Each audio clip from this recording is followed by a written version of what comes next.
Everyone, welcome back to our NTT exam channel. आज हम अपने इस चैनल पर एनसीएफ-एफएस को करेंगे, जो हमारा स्पेशली फाउंडेशन स्टेज के लिए है, जो 2022 में आया था। तो आज इसको डिटेल में हम कवर करेंगे, जिसका फर्स्ट चैप्टर आज हम करेंगे। पहले की वीडियोस में मैं आपको इनके जो भी ये इम्पोर्टेंट डेफिनेशंस हैं वो काफ़ी अच्छे से करवा चुकी हूँ। होप आपने वो डेफिनेशंस का सेशन ज़रूर देखा होगा। ये सभी डेफिनेशंस मैंने यहाँ भी आपको हाईलाइट कर दी हैं। आज भी हम इनको अगेन रिवाइज कर लेंगे। District institute for education and training, Diksha, digital infrastructure for knowledge sharing, dice क्या था, digital district information system for education, GDP gross domestic product, GER gross enrollment ratio, GRR gradual release of responsibility, ICDS integrated child development scheme, ITP integrated teacher education program, MWCD ministry of women and child development. देखो, जितना revise करोगे ना उतना बेहतर है। ये मत सोचना कि मैम दोबारा से इनको क्यों पढ़ा रही है, पहले वीडियो में करवा चुकी है। नहीं, आपको रिवीजन मतलब एक चीज को अगर आप चार बार पढ़ लोगे ना, वो ज्यादा बेनिफिट देगी, क्योंकि वही आपको याद रहने वाली है। NCPF-ECC national curricular and pedagogical framework for early childhood care and education, NCT national council for teacher education. आज का आपका काम मैं बता देती हूँ, वीडियो को यहीं पे पॉज करना और आपको NCTE के बारे में जो भी डाटा मिले, जो भी आपको समझ आए, गूगल पे जाके करना। वो सब आपको 1 लाइन 2 लाइन में अपने कमेंट बॉक्स में लिखना है। जो भी अपनी एंटिटी वैकेंसी के लिए सीरियस है ना, वो जो भी स्टूडेंट है इस वीडियो में भी, वो इस क्वेश्चन को डेफिनेटली करके जाएगा। बाकी आपकी मर्जी है। NIPCCD national institute of public corporation and child development. जब आप एग्जाम दे के आओगे ना, तो आपको पता चलेगा कि मैम क्यों क्वेश्चन सर्च करने के लिए बोलती थी और क्यों हमें कमेंट बॉक्स में लिखने के लिए कहती थी। ठीक है। Nipun national initiative for proficiency in reading with understanding and numeracy Bharat program, Poshan prime minister's overreaching scheme for holistic nourishment, QR quick response code, RTE right to education, Sarthak student and teacher holistic advancement through quality education, SEDG social economical disadvantage group, और TLM teaching learning material. तो हमारा revise हो गया है। साथ साथ इसमें हमने डिस्कस किया था, हमारे टोटल 10 चैप्टर्स हैं। आज मैं आपको फर्स्ट चैप्टर करवाऊंगी। ऐसे करके हम अपने टोटल 10 चैप्टर्स को हर एक वीडियो में कंप्लीट कर लेंगे। फर्स्ट चैप्टर अपने आप में बहुत इंपॉर्टेंट है। इस फर्स्ट चैप्टर के मैं आपको जो मैंने खुद शॉर्ट नोट्स बनाए हैं वो वीडियो भी प्रोवाइड करूंगी, ताकि आपका कॉन्सेप्ट काफ़ी अच्छे से क्लियर हो सके और मतलब एग्जाम में क्वेश्चन ना छूटे। और बाकी का हम अपना इसी में कर लेंगे। तो शुरू करते हैं। राष्ट्रीय पाठ्यचर्या की रूपरेखा के बारे में अब ये थोड़ा सा बायोडाटा दिया गया आपको। समूचे भारत के विभिन्न संस्थानों के लिए फाउंडेशन स्टेज का अर्थ है 3 से 8 वर्ष की आयु वाले बच्चे हैं। तो फाउंडेशन स्टेज किसे माना जाता है? 3 to 8 ईयर्स के बच्चों को। यह NEP 2020 द्वारा परिकल्पित स्कूल शिक्षा के शिक्षण शास्त्रीय पुनरुत्थान और 5+3+3 पर पाठ्यचर्या का पहला चरण है। तो जो हमारी NEP 2020 ने पैटर्न दिया था ना कि 10+12 को हटा दिया गया और 5+3+3+4 पैटर्न दिया, तो इसका पहला चरण है हमारा फाउंडेशन स्टेज 5 ईयर्स का। इसमें क्या हमारी 3 क्लासेस है, प्री प्राइमरी, प्रेप, बाल वाटिका और क्लास 1 और क्लास 2, ये 5 क्लासेस है। इस 5+3+3+4 के ऊपर मैं आपको शॉर्ट वीडियो में बना के दूंगी, ताकि आपको ये कॉन्सेप्ट क्लियर हो सके कि 5+3+3+4 है क्या। तो शॉर्ट्स वीडियो को भी जरूर देखा करें, वो छोटे छोटे आपके कॉन्सेप्ट 1 मिनट में ही क्लियर कर देती हैं। पाठ्यचर्या मतलब करिकुलम। पाठ्यचर्या का तात्पर्य है किसी भी संस्थान व्यवस्था में शैक्षणिक लक्ष्य और उद्देश्यों के प्रति विद्यार्थियों के संगठित अनुभव की समग्रता से है। मतलब कि एंटायर ऑफ ऑर्गेनाइज्ड एक्सपीरियंस, जो भी हमारे एंटायर मतलब संपूर्ण एक्सपीरियंस है, जो भी बच्चे को इंस्टीट्यूट में मिलने हैं, जो भी एजुकेशन के एम है, ऑब्जेक्टिव्स हैं, वो सभी मिलाकर क्या बनाते हैं? हमारा करिकुलम बनाते हैं। ऐसे कई दूसरे मामले भी हैं और पाठ्यचर्या और उनके क्रियान्वयन को प्रभावित करते हैं, पाठ्यचर्या के भीतर न होने के बावजूद उनसे अभिन्न रूप से जुड़े हुए हैं। कुछ ऐसे कॉन्सेप्ट्स भी होते हैं, टॉपिक्स भी होते हैं जो हमारे करिकुलम का पार्ट नहीं होते बट फिर भी इनडायरेक्टली उससे जुड़े होते हैं।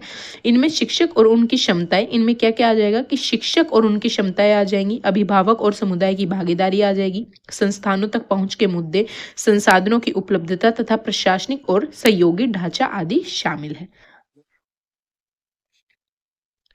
देश भर में सामंजस्य और सद्भाव को संभव बनाते हुए तथा गुणवत्ता और समता के लिए आधार प्रदान करते हुए पाठ्यचर्या की रूपरेखा को देश में विविध पाठ्यचर्याओं को विकसित करने में मदद करने के लिए एक ढांचे की तरह काम करना होगा। मतलब जिस भी स्टेट को अपना करिकुलम बनाना है, अपना एनसीएफ बनाना है, वो बना सकता है, बट ये जो हमारा एनसीएफ एफएस है वो क्या करेगा, बेस तैयार करेगा सभी कंट्रीज को अपना करिकुलम या स्टेट्स को अपना करिकुलम बनाने के लिए। तो हमारा एनसीएफएफएस क्या देगा, एक आधार नींव डिसाइड कर देगा। अब यहाँ पे एनसीएफ के लक्ष्य दिखाए गए हैं कि क्या लक्ष्य है, कि एनसीएफ का लक्ष्य है शिक्षा में सिर्फ विचारों में नहीं बल्कि व्यवहार में बदलाव लाने के लिए करना है। ये नहीं कि आप विचार में बदलाव से मतलब नहीं है, व्यवहार बिहेवियर में चेंज आना चाहिए बच्चे का। चूंकि पाठ्यचर्या शब्द विद्यार्थियों द्वारा स्कूल में होने वाले समग्र अनुभव को समाहित करता है, इसलिए व्यवहार न सिर्फ पाठ्यचर्या के अंतर्निहित और शिक्षण शास्त्र को संदर्भित करता है बल्कि इसमें स्कूल का परिवेश और संस्कृति भी शामिल है। तो पाठ्यचर्या में हमारा स्कूल का परिवेश, वहाँ का एनवायरनमेंट कैसा है, वहाँ का कल्चर कैसा है, पाठ्यचर्या की यही समस्त बदलाव विद्यार्थियों को सीखने के समग्र अनुभव को सकारात्मक रूप से बदलने में हमें सक्षम बनाएगा। होप आपको समझ आया होगा कि हमें विचारों में नहीं, व्यवहार में बदलाव लाना है, बिहेवियर में बदलाव लाना है, और करिकुलम में हमारा स्कूल का एनवायरनमेंट और स्कूल का कल्चर भी ऐड करना है। अब लक्ष्यों को संभव बनाने वाली एनसीएफ की क्या विशेषताएं हैं। एनसीएफ के केंद्र में प्राथमिक रूप से शिक्षक ही है। कारण यह है कि एनसीएफ के प्रारूप में शिक्षक को रखा है इन्होंने। क्यों भाई? अब इसका कारण है कि शिक्षा व्यवहारों के केंद्र में शिक्षक ही है। जो बदलाव हम चाहते हैं अतः उनका पथ प्रदर्शक शिक्षक ही होता है। मतलब जो भी हम चेंज लाना चाहते हैं अपने स्कूल लेवल पर, उसको पथ प्रदर्शक मतलब उसको गाइड कौन करेगा? हमारा टीचर ही करेगा। इस तरह पाठ्यक्रम विकसित करने वाले प्रशासकों और अन्य सहित सभी को शिक्षक के दृष्टिकोण को अपनाना चाहिए। तो हमारे एनसीएफएसएफ क्या कहता है कि बीच में किसको रखना है? हमें टीचर को रखना है, क्योंकि वही जो बदलाव लाना चाहता है उसका पथ प्रदर्शक कौन करेगा? टीचर करेगा। तो जो भी इंपॉर्टेंट पॉइंट्स है ना, मैंने केवल वही हाईलाइट किए, और को आप खुद भी पढ़ेंगे तो आपको समझ आ जाएगा। बट एग्जाम के लिए क्या इंपॉर्टेंट है, जो बात हटके है, अलग आपको नहीं पता, जहां पे आप अटकेंगे वो चीजें हम कवर कर रहे हैं।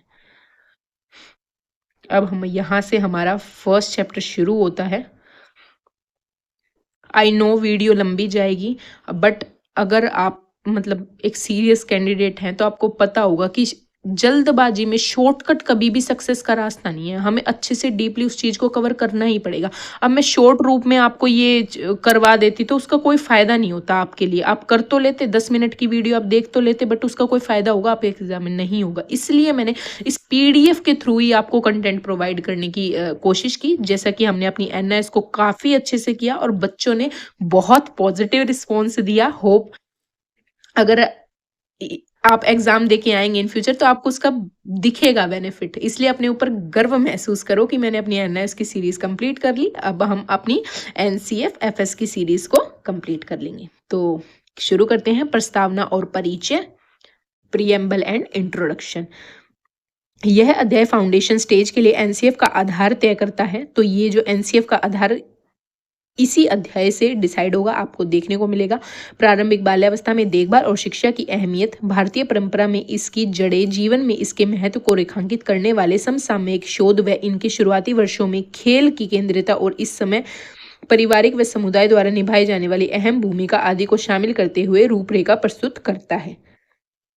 मतलब जो भी ये हमारा एनसीएफ एफएस है, इसमें हमारी जो भारतीय परंपरा की जड़ें हैं, जो रूट कोज हैं, उनको भी ऐड किया गया है।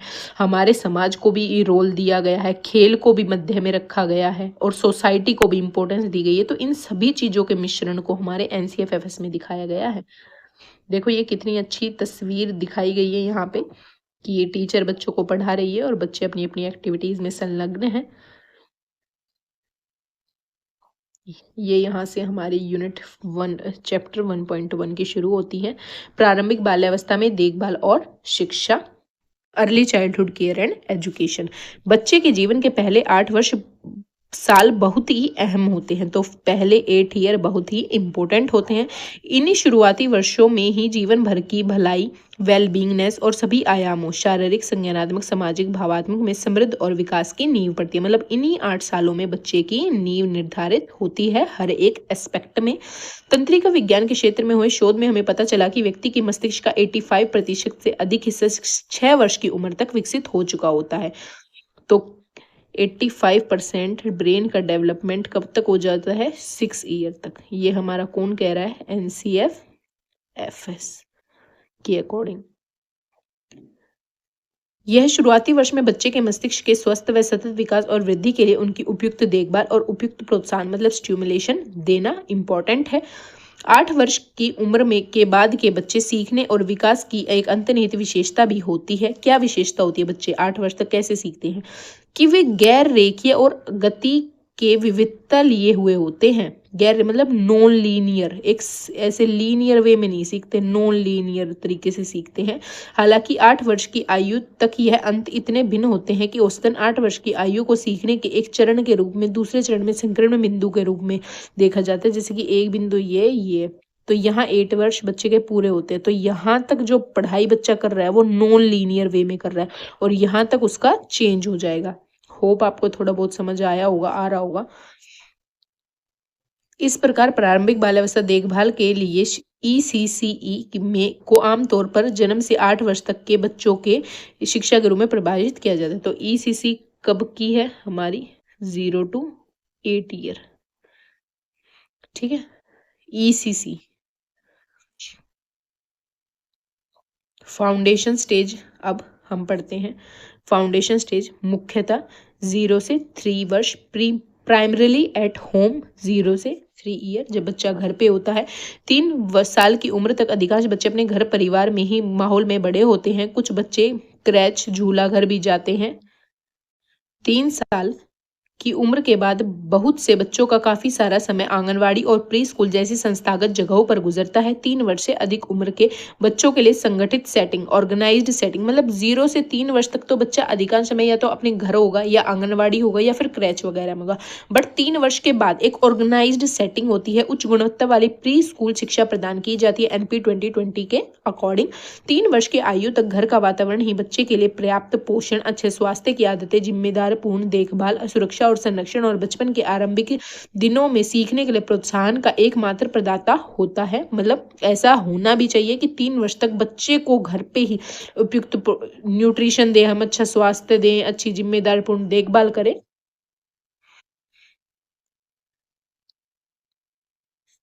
घर के माहौल में 0 से 3 आयु वर्ग के बच्चों के लिए उच्च गुणवत्ता वाली ECC सुनिश्चित करने के लिए महिला व बाल विकास मंत्रालय द्वारा दिशा निर्देश या सुझावात्मक प्रक्रिया विकसित और प्रसारित की जाएंगी। इंपॉर्टेंट है। तो 0 से 3 आयु वर्ग के बच्चों के लिए कौन डिसाइड करेगा कि किस तरीके से हमें बच्चे की देखभाल करनी चाहिए? तो यहाँ पे लिखा हुआ है ministry of women and child development, महिला विकास एवं चाइल्ड डेवलपमेंट 0 से 3 वर्ष के बच्चों के लिए दिशा निर्देश देगी कि किस तरीके से हमको उनका लालन पालन करना है।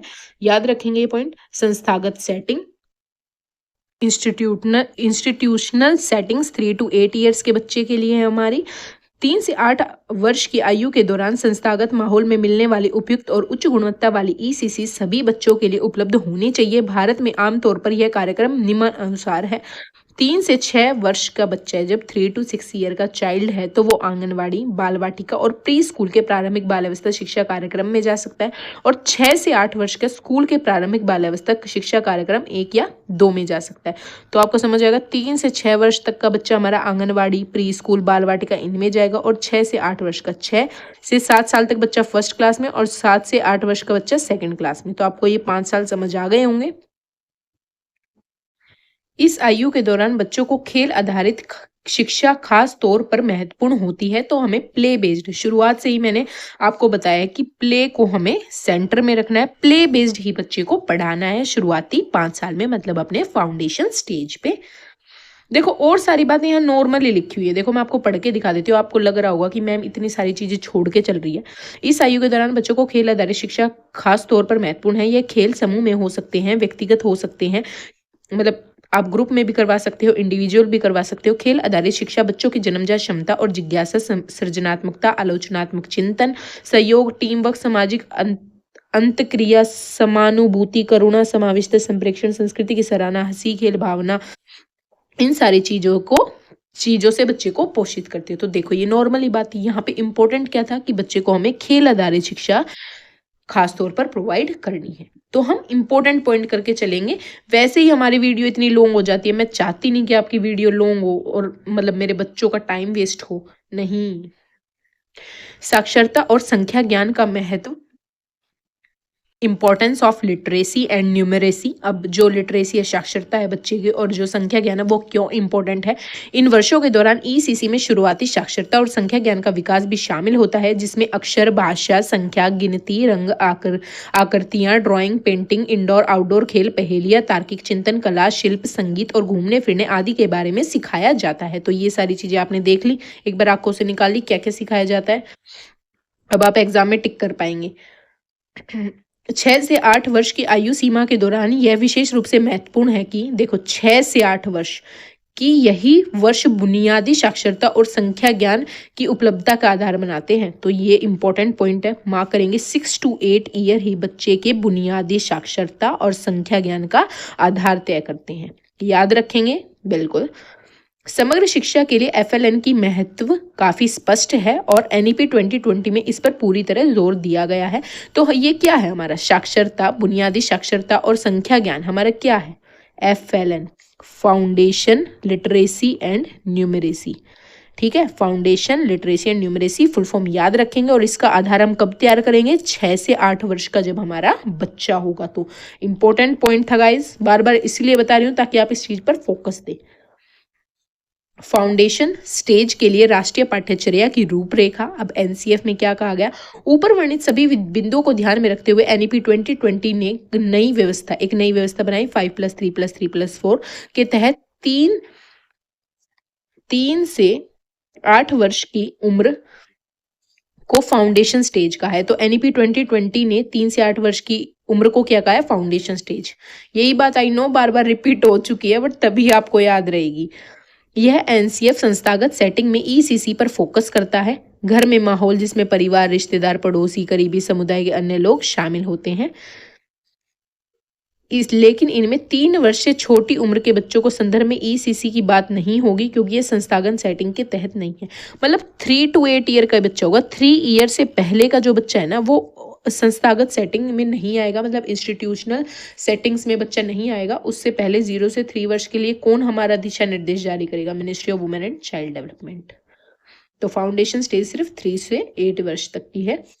अब एनईपी 2020 का लक्ष्य क्या था हमारा, एनईपी 2020 का लक्ष्य स्पष्ट है कि वर्ष 2025 तक निशुल्क, सुरक्षित, उच्च गुणवत्तापूर्ण, विकासात्मक दृष्टि से उपयुक्त ईसीसी प्रत्येक बच्चे को उपलब्ध कराया जाए। मोस्ट इंपोर्टेंट बात है कि एनईपी 2020 क्या लक्ष्य निर्धारित किया कि 2025 तक बच्चे को हम free, safe and high quality education ECC provide करेंगे। तो देखो ये हमारा ऑथेंटिक मटेरियल, और इसमें क्या कहा गया, एनईपी 2020 ने, ये याद रखना कि किसने कहा, एनईपी 2020 ने। ठीक है, यह बच्चे के जन्म की परिस्थितियां और उसकी पृष्ठभूमि से प्रभावित नहीं हो। गुणवत्तापूर्ण ईसीसी पूरी जिम्मेदारी शैक्षिक प्रणाली में बच्चों को भागीदारी करने और फलने फूलने में सक्षम बनाती है, और शायद इसीलिए ईसीसी बराबरी का वह कारण है जो सबसे जबरदस्त और ताकतवर है। फाउंडेशन स्टेज में उच्च गुणवत्ता वाली ईसीसी का होना भी सभी बच्चों के लिए अच्छे नैतिक विकास, मतलब एनईपी 2020 ने ईसीसी पर बहुत जोर दिया है, जिसका प्रभाव आपको आने में देखने को भी मिलेगा।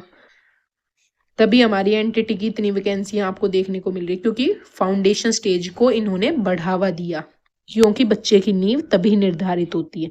पहले सब इसको इग्नोर करते थे।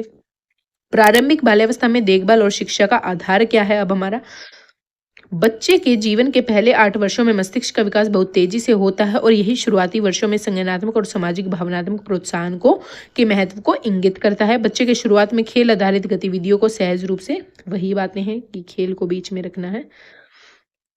इसकी पिक्चर्स बड़ी अच्छी लगी मुझे, पूरे एनसीएफएफएस की। प्रारंभिक बाल्यावस्था की अवधि जीवन भर सीखने और विकास की बुनियाद रखती है कि पूरे लाइफ टाइम बच्चा सीखता रहे, केवल किताबी कीड़ा बन के ना रहे। यह वयस्क जीवन की गुणवत्ता का एक प्रमुख निर्धारक है। इस प्रकार प्रारंभिक बाल विकास में सुधार की कोशिश लागत होकर एक निवेश है। मतलब अगर हम बच्चे को इस छोटे लेवल पर पढ़ाते हैं तो वो एक लागत नहीं है, वो बल्कि एक निवेश है, इन्वेस्टमेंट है बच्चे पर। गुणवत्तापूर्ण प्रारंभिक शिक्षा में निवेश राष्ट्र के दीर्घकालिक आर्थिक विकास को बढ़ावा देगा। बच्चा पढ़ेगा, उसकी नींव निर्धारित होगी तो वो इन फ्यूचर हमारे समाज के लिए ही बेहतर होगा। साथ ही भविष्य की सफलता के लिए आवश्यक व्यक्ति के स्वास्थ्य, संज्ञानात्मक कौशल और चरित्र के विकासोत्तर लक्ष्य में भी मदद करेगा। साथ साथ बच्चे की वेलबींग के लिए भी काफी अच्छा है। अब हमारे यहाँ पर 1.1 कंप्लीट हो गया है। मैंने बिल्कुल नहीं सोचा था कि वीडियो इतनी लंबी होगी। मैंने सोचा था कि फर्स्ट चैप्टर को हम इसमें कंप्लीट कर लेंगे और अभी हमारा चैप्टर काफ़ी इम्पोर्टेंट चीज़ें बची हैं। तो वीडियो को आज हम यहीं पे पॉज करते हैं। बाकी वीडियो हम पार्ट 2 में करेंगे। सीक्वेंस वाइज देखना सभी को। नेक्स्ट वीडियो में हम यहीं से शुरू करेंगे। होप आपको ये पसंद आ रही होगी। अगर पसंद आए तो प्लीज़ कमेंट किया करो, तभी मुझे पता चलेगा कि जो कंटेंट मैं बना रही हूँ आप सभी को पसंद आ भी रहा है। मैं बेफालतू में मेहनत कर रही हूँ, क्योंकि ये एनटीटी को इतना डीपली हर एक कंटेंट पार्ट बी के लिए कवर करवाने वाला पहला आई थिंक चैनल है, और मुझे पता नहीं ज़्यादा, बट मेरे हिसाब से यही चैनल है जो आपको डीपली हर चीज़ करवा रहा है। तो प्लीज़ सपोर्ट करें ताकि मेरे को भी मोटिवेशन मिले आपके लिए और बेहतरीन टॉपिक्स कंटेंट करवाने का।